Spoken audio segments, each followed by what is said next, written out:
trouve que lire c'est une perte de temps.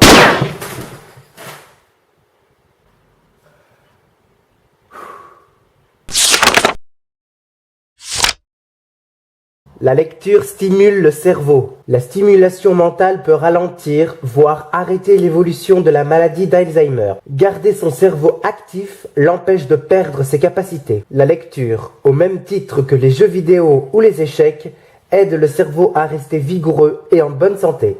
La lecture diminue le stress. Nous sommes tous plus ou moins stressés par ce qui nous entoure au quotidien, au bureau ou à la maison.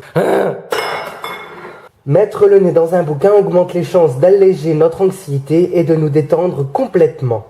La lecture améliore nos connaissances. Quand on lit, le cerveau emmagasine de nouvelles informations, on découvre de nouveaux mots. L'emploi de ces nouveaux mots dans notre langage quotidien deviendra un atout majeur, notamment au milieu professionnel.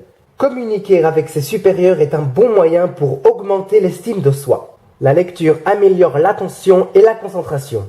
L'homme fait beaucoup de choses en même temps en l'espace de 5 minutes. Cette hyperactivité génère du stress et ralentit la productivité. Quand on lit, c'est l'inverse. Le cerveau se focalise purement et simplement sur l'histoire. Oh mon Dieu! La lecture tranquillise l'esprit.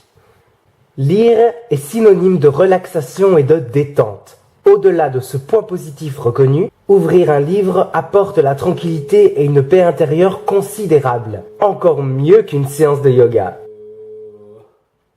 Un divertissement et un plaisir gratuit. Pas besoin d'acheter un roman grand format pour se détendre. Une visite à la médiathèque et c'est tout un paradis qui vous ouvre ses portes. Une vraie source inépuisable. Il existe aussi plusieurs sites de téléchargement gratuits d'ouvrages.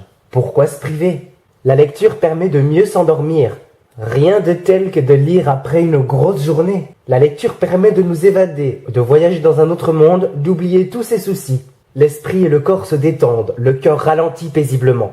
En lisant, le cerveau produit de la mélatonine naturelle, une hormone aux propriétés soporifiques. La mélatonine favorise également la protection des os, la régulation artérielle et combat la dépression. C'est plus sain que de prendre un somnifère.